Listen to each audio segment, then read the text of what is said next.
এবং তারা অনেক বেশি জানেন, তারা অনেক বেশি সফল। তাদের সাফল্য আমি কামনা করি এবং সেই কথা বলে আমার বক্তব্য শেষ করি। সবুজ মেরুন আবেগকে আরও একবার একসুতে বেঁধে দিল ভারত সেরা মোহনবাগান পরিবার অর্থাৎ বেহালার সরসুনা মরিনার্স।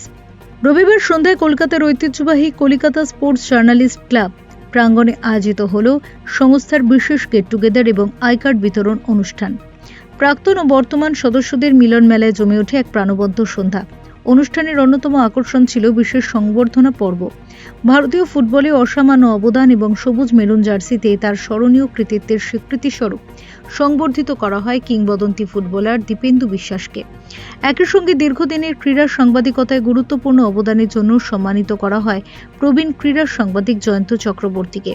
ভারত সেরা মোহনবাগান পরিবারের সভাপতি বিবেকানন্দ কোনার, সম্পাদক সুকমল দাস এবং কোষাধ্যক্ষ সায়ন চট্টোপাধ্যায়ের যৌথ উদ্যোগে আয়োজিত এই অনুষ্ঠানে উপস্থিত ছিলেন ক্রীড়া জগৎ ও সংবাদ মাধ্যমের বহু বিশিষ্ট ব্যক্তি। অনুষ্ঠানের শেষে আয়োজকদের পক্ষ থেকে জানানো হয় আগামী দিনেও ভারতীয় ফুটবল এবং মোহনবাগানের সমৃদ্ধ ঐতিহ্যকে নতুন প্রজন্মের কাছে পৌঁছে দেওয়ার লক্ষ্যে এই ধরনের উদ্যোগ অব্যাহত থাকবে। দেখো, এটা একটা সত্যিকারের অন্যরকম অনুভূতি এবং সব থেকে বড় কথা যে জিনিসটা হলো সেই জিনিসটা কিন্তু সরসুনা মেরিনার্স ক্লাব তাদের উদ্যোগেই এটা হয়েছে এবং ভারত সেরা মোহনবাগান তাদের উদ্যোগেই হয়েছে।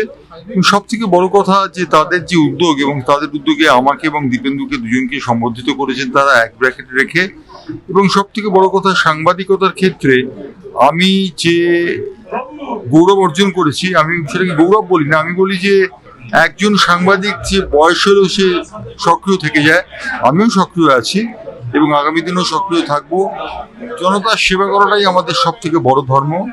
এবং আজকের সাংবাদিকরা অনেক বেশি কাজ করেন কিন্তু তারা লেগ ওয়ার্ক অনেক বেশি করেন, কিন্তু লেগ ওয়ার্কটা করেন না এবং কন্ট্যাক্টটাও ঠিক মতো করেন না। এই জন্য আমি তাদের আক্ষেপ অভিমান রয়ে গেছে।